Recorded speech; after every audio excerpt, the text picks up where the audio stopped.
내 안의 소녀, 다시 꿈꾸다. 한 소녀가 있었다. 그 소녀는 글씨를 모르던 아주 어릴 적부터 그림책을 보며 자기 맘대로 이야기를 만들어 역할별로 목소리를 바꾸며 연기하듯 중얼대는 걸 좋아했다.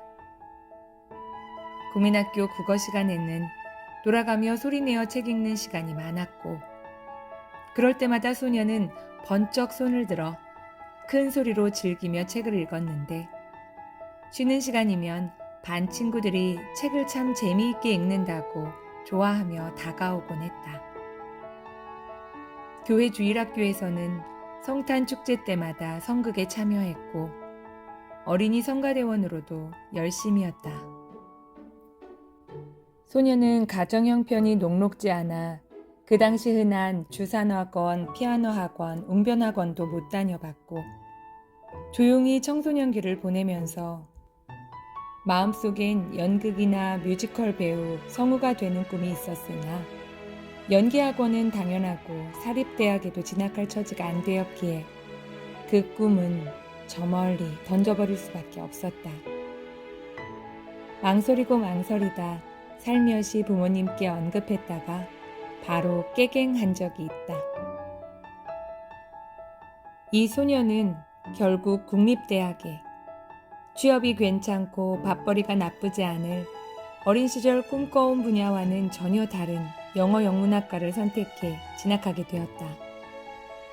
대학 신입생 OT 때 환영 무대에서 짧은 연극 공연이 있었고, 그녀는 눈이 휘둥그레지며 가슴이 마구 뛰기 시작했다. 이거다! 대학 내에 연극 동아리가 있다는 사실을 알게 되었고, 떨리는 마음으로 연극 동아리방 문을 열었으며 생전 처음 오디션이라는 걸 봤다. 다양한 역할도 맡았고 밤늦게까지 열심히 연기 연습을 하고 공연도 올리며 연극에 흠뻑 빠져 있었고, 본인의 학과와 동아리가 바뀌었다면 얼마나 좋을까 생각한 적도 있었다. 나라 전체가 국제통화기금 IMF로 힘들어졌던 때 그녀는 대학 2학년 이후 휴학을 했고 닥치는 대로 아르바이트를 했다. 그러던 중 우연히 방송국 성우시험 공고를 보게 되었고, 그녀는 다시 가슴이 뛰었다. 이런 대대적인 도전은 생전 처음이었고, 아무에게도 말하지 않고 조용히 신청한 뒤 혼자 방송국으로 향했다. 어디에서 그런 용기가 났던 걸까? 그 아침 일찍부터 방송국 주변엔 성우시험을 보기 위해 온 어마어마한 수의 지망생들이 몰려왔다. 더 놀라웠던 건 이 많은 인파 중 그녀만 혼자 온 것 같았다.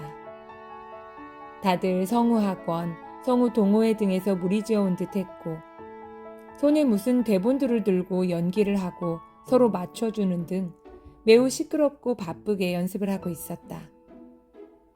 그녀는 이미 잔뜩 주눅이 들었고 자신감은 바닥이었다.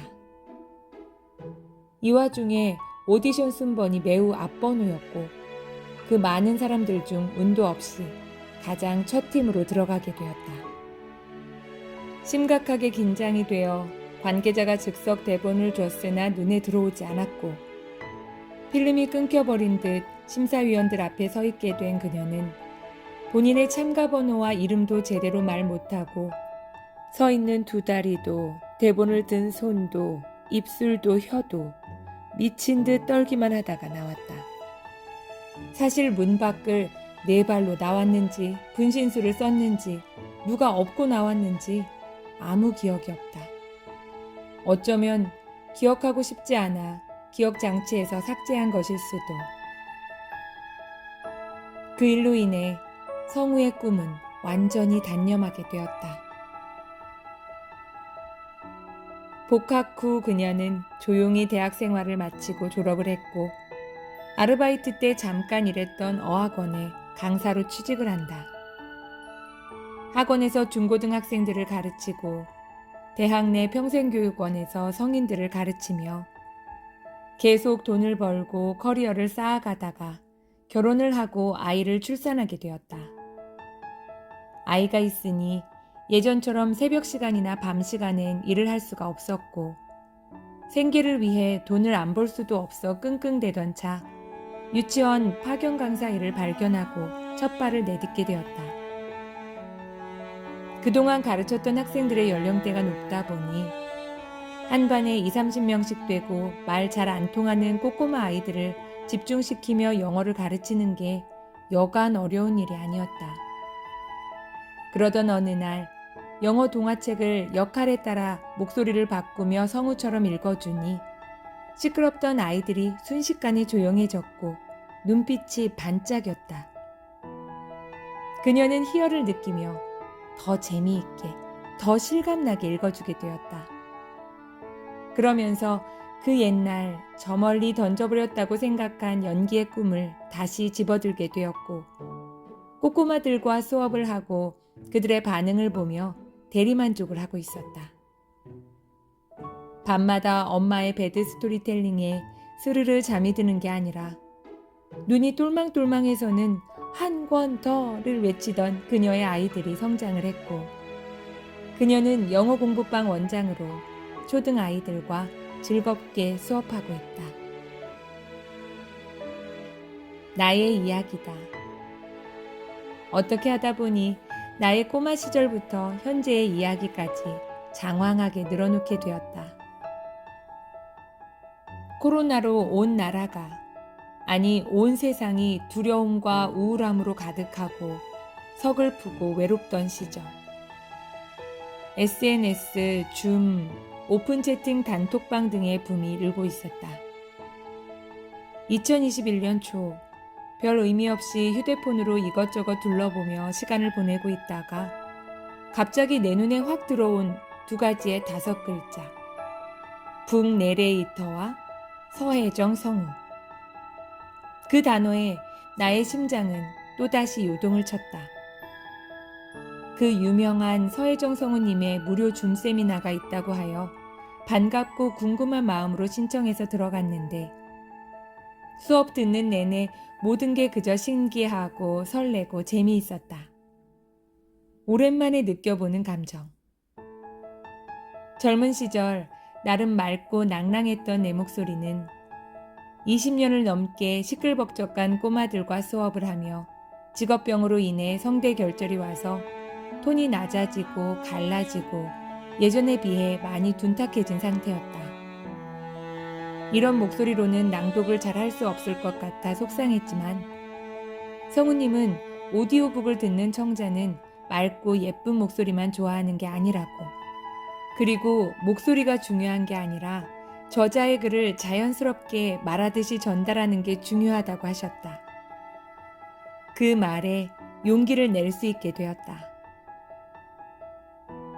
그때부터 지금까지 약 4년 남짓 매주 목요일 밤마다 책을 낭독하는 시간을 가져왔다. 북내레이터가 되었거나 낭독에 있어 대단한 경력을 쌓은 것도 아니었고 중간에 슬럼프도 있었고 일에 치여 너무 바쁘고 정신없이 살아가고 있다. 그럼에도 불구하고 이렇게 오랜 시간 꾸준히 낭독을 이어갈 수 있었던 이유는 임미진 성우님의 지도하에 만난 초창기 낭독 수업 동기들 덕이 컸다. 결이 비슷한 그들과 함께 괄호 열고 온라인 만남이었기에 해외 동기도 있다. 괄호 닫고 인연을 이어가며 정기적으로 읽고 싶은 책을 선정하여 매주 줌으로 만나 조금씩이라도 서로 책을 읽고 책 이야기도 나누고 때로는 근황 토크도 하며 친분을 쌓아갔고 동기들과 끙끙대며 열심히 준비하여 온라인으로 낭독 콘서트도 2차례나 시도해 보았고 시각장애인을 위해 꾸준히 한국 점자 도서관에 낭독 기부 봉사도 해오고 있다. 누군가의 아내로, 아이들의 엄마로, 또 각자의 일터에서 중심축으로 다들 참 바쁘게 살고 있지만 그 와중에 시간을 내고 꾸준히 모여서 그동안 7권 이상의 책을 함께 낭독 기부했다. 낭독할 때마다 어렵고 여러모로 버겁지만 완성을 하고 나면 항상 보람과 성취감을 느꼈고 점점 성장해가는 서로를 보며 격려와 응원을 아끼지 않았다. 나에게 이 낭독의 시간은 오로지 나만을 위한 시간이고 나름 자기 개발의 시간이며 나 자신을 위한 선물의 시간이기도 하다. 바쁜 일상 속에서 나만의 속도로 글을 읽고 의미를 곱씹으며 목소리를 통해 내면의 울림을 확인하는 순간 나는 온전히 현재에 머문다. 또한 누군가를 위해 읽어줄 때 상대방이 글 속의 감정을 함께 공유하고 공감할 때 느끼는 보람은 이루 말할 수 없을 것이다. 낭독은 단순히 문장을 소리내어 읽는 행위가 아니다. 그것은 글의 생명을 불어넣고 감정을 담아 전달하며 스스로와 타인의 마음을 움직이는 경험이다.